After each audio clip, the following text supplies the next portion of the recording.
time to welcome in our next guest, and I greatly appreciate the hustle fighting traffic this morning.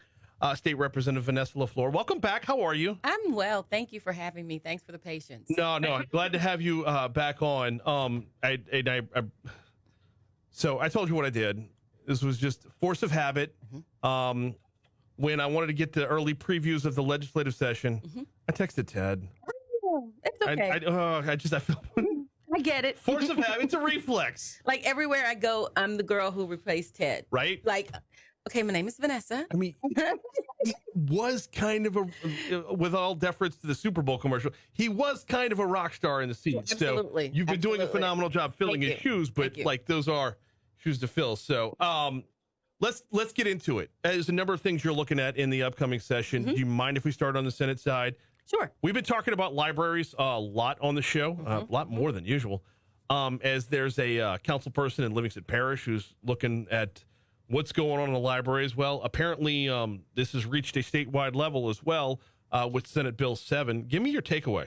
So, Senate Bill 7, first of all, it's not what folk are saying that it is. And I'm just going to, if you read it, it's not a book ban. What it does is it puts some sort of parameters on libraries about what materials can be available to our children. Okay. And this is Senator Cloud's bill, and I'm sure she can, speak to it more clearly than I can. But I don't want us to have and get into a discussion that we're banning books. It is parental sort of guidance, the PG, the rated R guidance that we are accustomed to having in movies. And if a movie is rated R, guess what happens? Parents have to attend that movie with the child. What happens in this legislation proposed by Senator Cloud is it just says that parents can request and get a certain card that would limit access to certain books for their children. It's about parental authority on what your child is able to have access to. My first question is always about the role of government. Is this a state problem? It's a state problem because Senator Cloud thinks it's a state problem. It is more That's fair. It's a local issue, which is why when you look into this, the concerns for me are that if this bill passes, parish and municipal governing authorities can have some effect as it relates to this, meaning that certain expenses can be withheld from the libraries. There can be bond commission consideration for not allowing taxes to be authorized if they don't do exactly as planned in this. So there's some issues about how this affects local government that concerns me. Okay, so basically it's a state issue to set up a local issue. Yes. Is that about right? Yeah. Okay. Yeah. My concern is not so much with the library card as much as it is with the internet access. Yeah. Is that both being addressed within the same one here? Yes, it is. It does speak to digital content as well. So yes, it is being addressed because I think it was, I know on yesterday there was a hearing and they sort of talked about this with the AG's office that's running the sort of background investigation, which is interesting because when we had our Women's Caucus meeting, he spoke to us and sort of laid out the 6 employees doing all of this work sort of thing. But yeah, it does speak to digital content, not just the hard copy books as well. The argument that this is banning books, I mean, is that just lazy or is that a matter of legitimate fear? I think it's a little bit of both, honestly. Okay. Because I think once you start doing things like this, for those who are interested in protecting liberties, this can be a slippery slope. Okay. Are you worried about a slippery slope? You said you're speaking like you're in favor of it. I'm just giving you what the bill does. Oh, okay. Because I'd rather have a discussion about what's on paper. Right. And so that's why I wanted to start off by saying it's not a ban. What it does, it makes those that are in charge consider the books that are being placed on the shelves. 1, 2, who gets access to those books, and it says parents, it's incumbent upon you to take a role in what your child is reading and seeing, which I'm going to do anyway because I'm that parent. Right. So this has been my argument as well, is like if I have a kid who, and I have 3 of them, but like I have a 15-year-old, a 10-year-old, and a 6-year-old. There is no way my 10-year-old or 6-year-old are going to the library, checking out books, and I don't know what they're checking out. Doesn't it feel like a natural parental inclination when your kid walks out, what'd you get today? Absolutely. And right. So, and that was sort of the conversation, private conversations that I've had.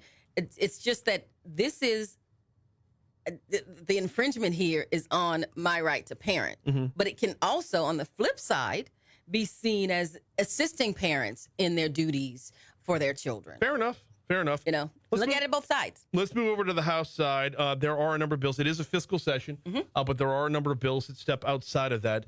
You were telling me about a few that you have your eye on, one of them being HB 15 by Paul Hollis. The abstract says provides for annual audits of every homeowners association comprised of 25 or more lot owners. Okay. How much do you know about the background? The why behind state bills always intrigues me. So I don't know anything yet because we've not sort of had those sort of conversations, but this is the one that intrigues me because this is probably every homeowners association in my district. Right? Yes. So today is my day to say, hey, y'all, hello, contact me. Let's talk about this. I'll get some more background information for them so they will know what's going on. But it says, 25 or more. They're having them provide these audits. They have to have an independent certain CPA perform the audits, and the information has to be made available to the members of the homeowners association.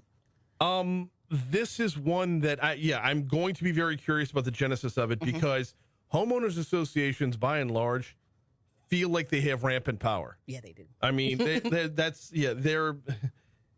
If you can't cut it as a TSA agent, go run for your homeowners presidency. Because you're just going to be given all the power. So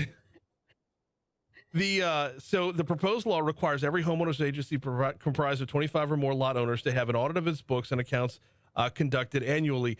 I would have to imagine there are dozens, if not hundreds, around the state that this is going to hit home very, very quickly. Yeah, it's going to hit home, and independent CPAs aren't cheap. Right. So you've got to, put that in your budget, homeowners associations. But this isn't just an opportunity to sound the alarm and say, call your state reps, call your state senators, and let them know how you feel about this bill. Well, for every homeowners association board or president, there are going to be all 25 or more than that of those who are like, yeah, you think you want to flex? Let's see just how strong you can flex right now. Yeah. And the inevitability of it is going to be your homeowners dues is going to have to go up thanks to this. Absolutely. That's how it's going to play. That's how it's going to play.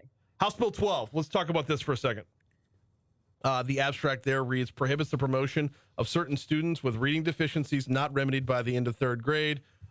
This is one that we've had Richard Nelson on talking about this bill. I don't know how this can be anything but a slam dunk. This is something that is unbelievably needed in the state. What were your immediate takeaways? So it wasn't a slam dunk last session. This is the second time bringing this bill. Right. Maybe the second time, and we don't need a third time will be the charm. This is a bill that came out of Mississippi. It's patterned, and they were able to see an increase. This is just saying it requires that the children be on reading level before we move them to the fourth grade. Right. And if they're not, they need to stay. And then they can actually work over the summer if they're not and get moved up. And it also has this sort of, I don't want to call it a loophole, but there's a loophole that says that if good cause, you can still be promoted. And I guess that's working with the kids. That needs to be spelled out for me, what that good cause. Maybe we're starting at a lower rung and you show your progress towards that next rung. I don't know. The one thing that we know is that the kid's ability to read determines how high they go, right? And that's why we work on early childhood education, 0 to 3. And then reading is so important because it's everything. It's comprehension. It has to have the sort of priority that Representative Nelson is trying to put out there. Interesting. He got close last session, and I think with more discussion, this one will probably pass. Do you know where it went wrong last year? Like what ended up falling short? Yeah, it was not enough data on who this will impact. You need to know the demand. I know it's third graders. Right. Hello. So yeah, I'm glad that he brought this back and that we're starting off for me early on in the discussion because I came a little late. But yeah. We've got a stack of other bills to get to, but I do want to ask you about just overall from a fiscal session. There's going to be a lot of one-time dollars to spend. What does your district need the most from one-time dollars? So I'm going to always start with education. funding into any early childhood education programs, fighting for those dollars, because that matters. It changes the trajectory of a community and of a family. Those sorts of things, anything that we can do to help the city with crime prevention certainly is a priority. Top 2, education, crime. We've got to get a hold on it. We've got to figure out what it is that we can do in partnership with the cities. I'm glad you went there. I mean, because as one of your constituents, that was my number one. The more I hear from state legislators about the potential role, because crime is a local topic to me. It is. That is a Baton Rouge has a Baton Rouge problem. New Orleans has a New Orleans problem. But from a statewide level, there is room for us to get help. Absolutely. Last one before we get you out of here, and this is back to the topics that you had thrown. You said you were keeping an eye on.